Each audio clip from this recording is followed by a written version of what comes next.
नमस्कार मैत्रिणींनो, तर स्वागत आहे माझ्या अजून एका नवीन व्हिडिओमध्ये। तर मैत्रिणींनो, आजच्या या व्हिडिओत तुम्हाला मी 32 साईज कटोरी ब्लाऊजची कटिंग आणि स्टिचिंग सांगणार आहे।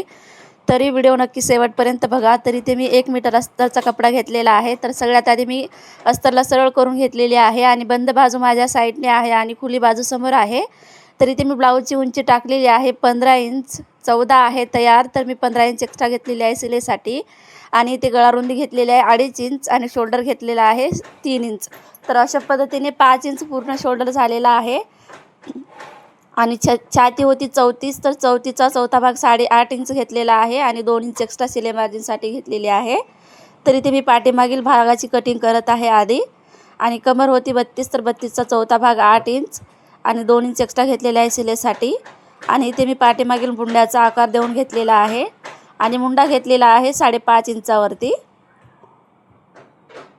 तर खूप सोप्या पद्धतीने मी 32 साईज कटोरी ब्लाऊजची कटिंग आणि स्टिचिंग सांगणार आहे। तरी व्हिडिओ नक्की शेवटपर्यंत बघा।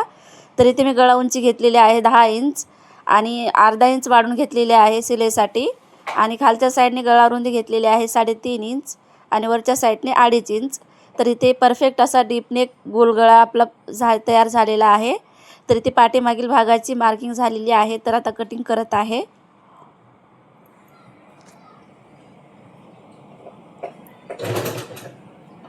आणि इथे समोरील भागासाठी मी पाठीमागील भाग जशास तसे ठेवून मार्किंग करून घेत आहे। तर फक्त खालच्या साईडने आपल्याला समोरील भाग क्रॉसपट्टीसाठी 1.5 इंच वाढून घ्यायचे असतात, त्याच्यासाठी इथे मी समोरील भाग नंतर कटिंग करून घेत आहे। तर बघू शकता अशा पद्धतीने फक्त खालच्या साईडने 1.5 इंच वाढून घेतलेले आहे आणि इथे मुंडा 1.5 इंचावरती खाली करून घेतलेला आहे। तर तयार क्रॉसपट्टी आपल्याला 3 इंचाची पाहिजे, तर इथे 3.5 इंचाचं क्रॉसपट्टी घेतलेली आहे मी।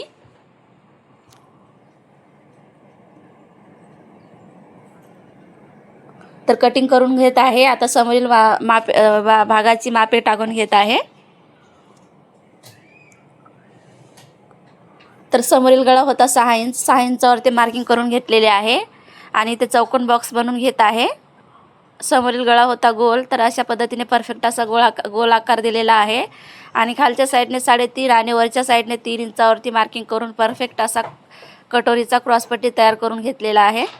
आणि इथे मी 1 इंचावरती मार्किंग केलेली आहे क्रॉसपट्टीसाठी आणि मुंड्याच्या साईडने 2 ते 2.5 इंचावरती आणि कटोरी होती 5.5 इंचाची। 5.5 इंचावरती मार्किंग करून अशा पद्धतीने कटोरीचा शेप देऊन घेतलेला आहे। तर अशा पद्धतीने आपल्याला 2 ते 2.5 इंच आपण जिथे मार्किंग करतो त्याच्या मधोमध किंवा त्याच्यावरती आपल्याला मार्किंग करून घ्यायचं आहे कटोरीचा। तर इथे बघू शकता समोरील भागाची सुद्धा मार्किंग झालेली आहे। तर कटिंग करून घेत आहे। तर इथे समोरील भाग आणि पाठीमागील भाग कटिंग करून झालेले आहेत। तर इथे मी बाहीसाठी पाठीमागील मुंड्याचा आकार मोजून घेत आहे। तर इथे डबल फोल्ड बाही घेतलेली आहे, बघू शकता। तर इथे मुंडा आलेला आहे 9.5 इंच। तर बंद बाजू माझ्या साईडने आहे आणि खुली बाजू समोर आहे। तर दोन्ही बाही एकदाच कटिंग करून होतील अशा पद्धतीने मी डबल फोल्ड कपडा ठेवून घेतलेला आहे। तर मुंड्यासाठी कपडा कमी पडत आहे 1.5 इंच, तर इथे मी जॉईंट देणार आहे।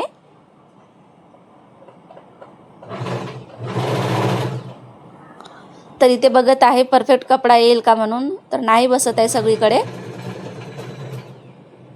तर इथे मला जॉईंट द्यावाच लागणार आहे।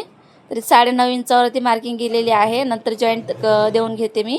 आणि बाही होती 10.5 इंचाची, तर 10.5 इंचावरती मार्किंग केलेली आहे आणि चौकोन बॉक्स बनवून घेतलेला आहे आणि इथे मी शोल्डर डाऊन 2.5 इंचावरती केलेले आहे। याचा स्टिचिंगचा व्हिडिओ पण मी पुढे दाखवणार आहे, तरी व्हिडिओ तुम्ही शेवटपर्यंत बघा। खूप सोप्या पद्धतीने स्टिचिंगचा व्हिडिओ पण केलेला आहे।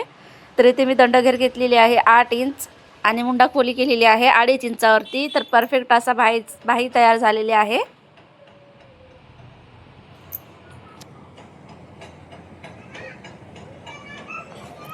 तर पाठीमागील भाग, समोरील भाग आणि बाही इथे तयार झालेली आहे। तर फक्त कटोरी वाढून घ्यायची आहे।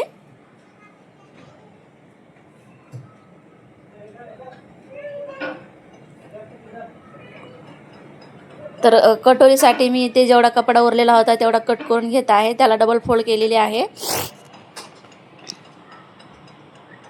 तर कटोरी इथे छोटी होते त्याच्यामुळे कपडा छोटा असला तरी चालेल, तरी ते मी कपड्यावरती कटोरी जशास तसे ठेवून मार्किंग करून घेत आहे.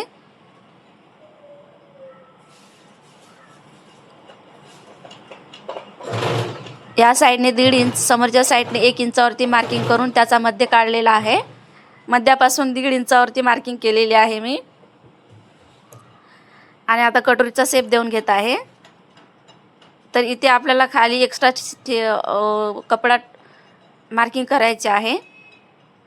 जोडत असताना आपला कटोरीचा भाग आहे तो कमी पडू नये याच्यासाठी. तर खाली 1/2 इंच एक्स्ट्रा घ्यायचे आहे आणि ते परफेक्ट असा कटोरी तयार झालेला आहे. कटिंग करत आहे मी.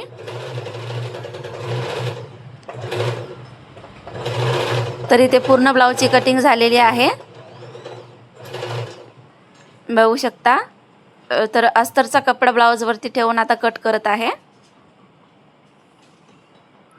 तर हा आहे पूर्ण वर्कचा ब्लाऊज आहे, भरून आलेला आहे रेडीमेड. तरी ते मी बाही कट करत आहे आधी.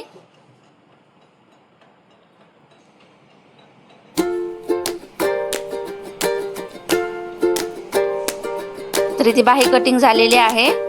तर आता उरलेले पार्ट कट करत आहे. तरी पाठीमागील भाग कट करत आहे आता. कटोरी,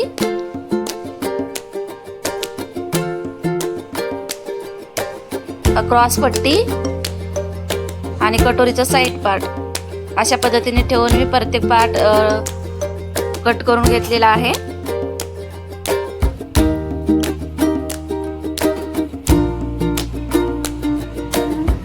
तर इथे साइड पार्ट करून घेतलेली आहे. तर आता पाठीमागील भाग कट करत आहे.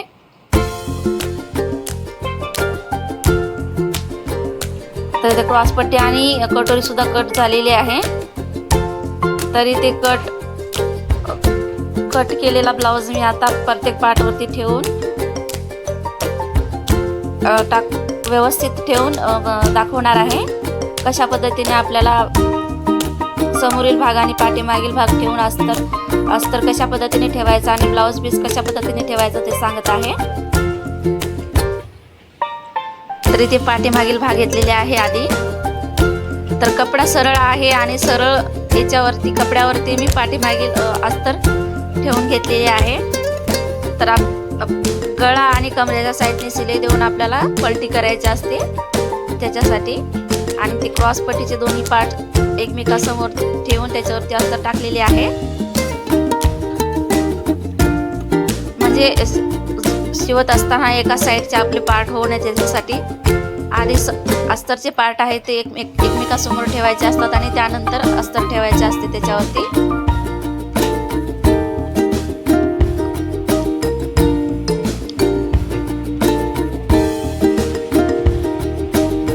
क्रॉस पट्टी, कटोरी, पाठीमागील भाग आणि कटोरीचा साइड पार्ट सगळे पार्ट अशा पद्धतीने ठेवून मी ब्लाऊज पीसचा कपडा टाकून व्यवस्थित केलेले आहे.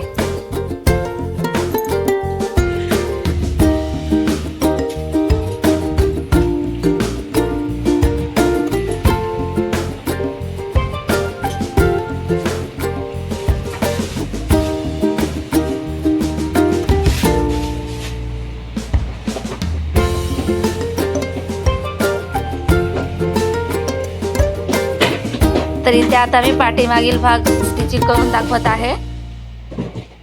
तर खूप सोप्या पद्धतीने स्टिचिंग सांगितलेली आहे, तरी व्हिडिओ नक्की शेवटपर्यंत बघा.